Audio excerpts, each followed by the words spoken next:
Let's treat 2026 like a pressure cooker, not a playlist. Because girl groups don't blow up just because they're talented. Talent is everywhere. Groups explode when they hit the right trigger at the right time.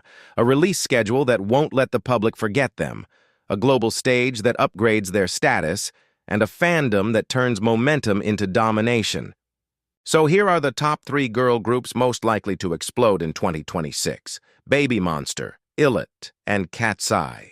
BABYMONSTER has the most dangerous weapon in K-pop. A clear 2026 roadmap. YG's official 2026 plan says they're scheduled for a mini-album in May and a second full-length album later in the fall, which basically means sustained visibility plus multiple era moments in 1 year. ILLIT is entering the proof year. Their label has officially announced their first tour, ILLIT Live Press Start, which is what turns a new-gen group from streaming buzz into real demand. And KATSEYE is the wild card with the biggest global flex, Grammy recognition. Grammy. Com lists them as a Best New Artist nominee for the 2026 Grammys, meaning they're not just competing inside K-pop, they're competing on the world stage. This episode isn't a fan war, it's a prediction map. Which detonator is strongest in 2026? Release schedule, touring demand, or global validation? BABYMONSTER's biggest advantage going into 2026 isn't talent or visuals. It's something far more brutal in the K-pop economy. A roadmap. Because most rookie groups explode when one song goes viral and luck does the rest. BABYMONSTER is positioned to explode because their company is basically saying, we're not waiting for luck, we're manufacturing an era. Detonator number 1, a confirmed 2026 release plan, sustained heat by design. YG Entertainment's official 2026 plan states that BABYMONSTER is scheduled for a mini-album in May and a second full-length album later in the fall, describing it as a year designed to expand their discography and keep momentum. That matters because the fastest way to explode in 2026 isn't one spike, it's a chain of spikes. And a mini-album plus full album in the same year creates exactly that. Multiple teaser cycles, multiple title tracks, multiple era moments. In CNET drama terms, BABYMONSTER is going into 2026 with a built-in advantage. They can dominate attention twice. Detonator number 2. They're built for the performance-proof era. Here's the truth about 2026. Audiences are harder to impress. Clips are everywhere. Everyone can dance. Everyone can sing. So the groups that explode are the ones who can deliver proof stages, performances that force casual viewers to stop scrolling. BABYMONSTER is designed for that kind of proof. Their public image leans into strong performance identity, big energy, strong stage presence, and the kind of vocals that fans use as receipts in arguments. That's important because it makes them defendable. In fandom culture, being defendable is power. It turns your fans into a marketing army. Detonator number 3. The YG factor, myth, expectation, and a high-risk spotlight. But here's the drama twist. YG is both a boost and a curse. It's a boost because it comes with brand legacy. People pay attention automatically. It's a curse because the expectation is savage. When the industry hears YG girl group, they don't expect good. They expect dominant. Anything less becomes a disappointment headline. That pressure can destroy a group or make them explode even harder if they deliver. And BABYMONSTER's 2026 plan is basically YG saying, we're going to deliver enough content to control the narrative. Because in modern K-pop, the narrative is everything. If you disappear too long, the timeline moves on. If you show up too often with quality, the timeline becomes yours. What a BABYMONSTER explosion could look like in 2026. If the May mini-album drops with a title track that sticks, and the fall full album upgrades the sound and scale, BABYMONSTER could achieve the kind of two-wave explosion that builds both public recognition and fandom size in the same year. Wave 1, the mini-album establishes the earworm. Wave 2, the full album cements the status. That's the kind of year that turns a group from next gen into top tier. The risk, and why it might not stop them. The only real risk is consistency. If one of the comebacks underperforms, the backlash can be loud because the expectation is high. But the roadmap itself is already a weapon. Even if one title track isn't perfect, the next comeback arrives fast enough to reset the conversation. That's how schedules win wars. Now we pivot to the next group, and their detonator is completely different. Because if BABYMONSTER is schedule domination, ILLIT is demand proof. Their first tour is the moment where a group stops being internet buzz and starts being measurable. ILLIT's explosion path in 2026 isn't about having the loudest fandom today. It's about proving the fandom is real, the kind that shows up, pays, and stays. Because in the K-pop world, a lot of groups can trend online. But only a smaller number can convert that attention into something harder than streams, tickets sold, and rooms filled. That's why ILLIT is one of the girl groups most likely to explode in 2026. They're stepping into the phase where hype becomes measurable demand. Detonator number 1. Their first tour is the proof moment. Weverse announced ILLIT's first tour. ILLIT Live Press Start Hearts, including dates and cities. This isn't a vague maybe someday. It's a real schedule that shows the label is confident enough to scale them beyond promotions. In CNET drama terms, this is the moment a rookie group stops being cute and trending and becomes, we need bigger venues, because a tour changes the equation. Fans don't just stream, they commit. The group doesn't just promote, they build memory. The brand doesn't just exist online, it exists in real-world demand. Detonator number 2. Their concept is built for replay culture. ILLIT's advantage is that their sound and image are extremely compatible with short-form and replay culture. Music that's easy to loop, moments that clip well, visuals that sell a clean, new-gen identity quickly.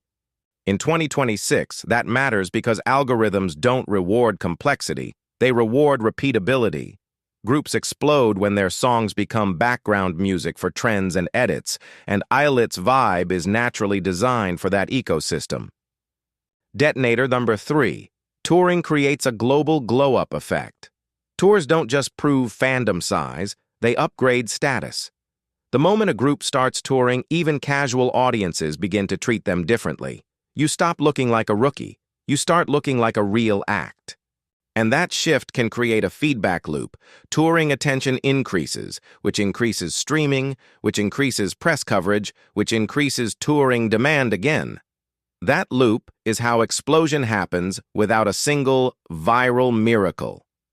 The risk, and why the tour is still worth it. The risk is always that touring too early can expose weak live delivery, but the fact that the tour is announced suggests confidence in their ability to carry a stage. If ILLIT delivers strong tour moments, clean performances, viral fan cams, memorable stage identity, the 2026 narrative becomes simple. They're not just popular online, they're built for the real world. Now we pivot to the final group, the wild card that could explode beyond the K-pop frame entirely. Because KATSEYE isn't only building hype inside Korea or among K-pop fans, they're getting global industry validation, literally being named in major U.S. award conversation.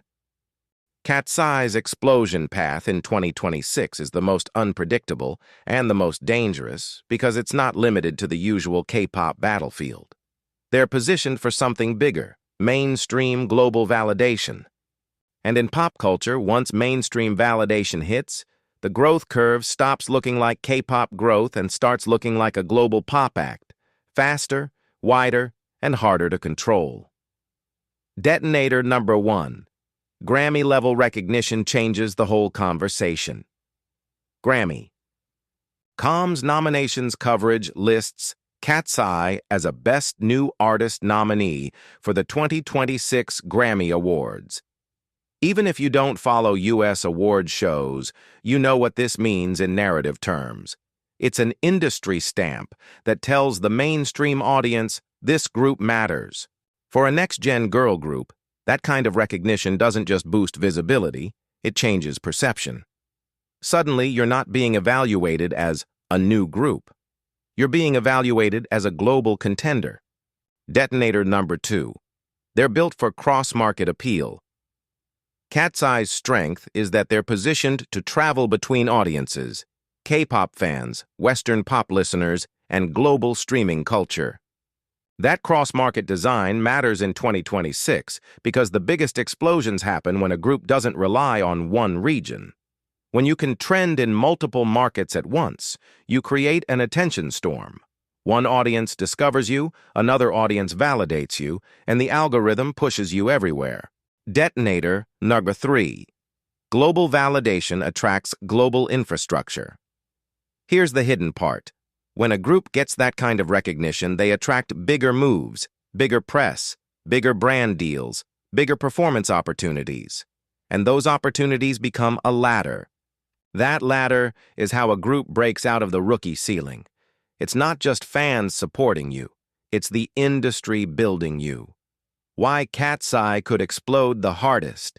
Because if a K-pop adjacent group is already being discussed in major US award space, the next step could be huge. Festival slots, late-night TV visibility, major brand campaigns, and the kind of mainstream conversation that multiplies your audience beyond fandom culture.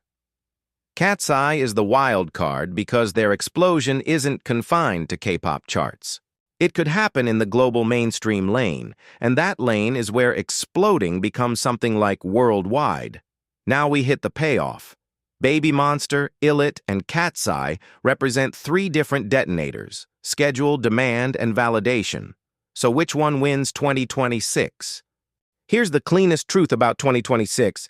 BABYMONSTER, ILLIT, and KATSEYE can all explode, but they're built to explode in different directions. This isn't one race. It's 3 ignition systems. BABYMONSTER, how, schedule explosion. Their weapon is volume with intention. YG's official 2026 plan places them on a roadmap with a mini-album in May and a second full-length album in the fall, which means the public will be forced to see them in multiple era cycles in 1 year. If even one title track sticks, the schedule can amplify it into dominance. ILLIT knocks demand explosion. ILLIT's weapon is proof. Their first tour announcement, ILLIT Live Press Start Hearts, is a major line-crossing moment, moving from online buzz to real-world fan demand. If their live moments go viral and the tour creates loyal fans, the explosion becomes self-sustaining. KATSEYE mass global validation explosion. KATSEYE's weapon is mainstream recognition.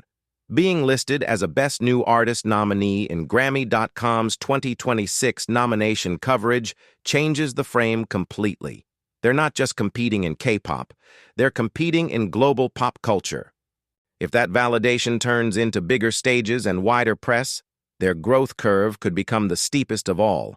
So who's most likely to explode the hardest? If you believe repeated comebacks create domination, BABYMONSTER. If you believe touring creates loyalty and scale, ILLIT. If you believe mainstream validation multiplies audiences, KATSEYE. The twist: 2026 might create 3 winners at once. One in K-pop dominance, one in touring demand, and one in global mainstream breakout. So if you're asking, which girl group will explode in 2026? The real question is, what kind of explosion do you mean? BABYMONSTER is the schedule weapon, multiple big releases designed to keep them unavoidable all year. ILLIT is the demand weapon, touring proof that turns buzz into real, measurable fandom. KATSEYE is the wild card weapon, global validation that can break them out of the K-pop frame entirely. And that's why these 3 are the most dangerous picks. They're not relying on luck. They're built with engines. Now, it's your turn. If you had to bet on one group to explode the hardest in 2026, BABYMONSTER, ILLIT, or KATSEYE, who are you picking and why? Schedule domination, touring demand, or global validation? Like the video, subscribe, and tell me what you want next. Top 3 soloists most likely to explode in 2026, or the rookies that could steal a D song?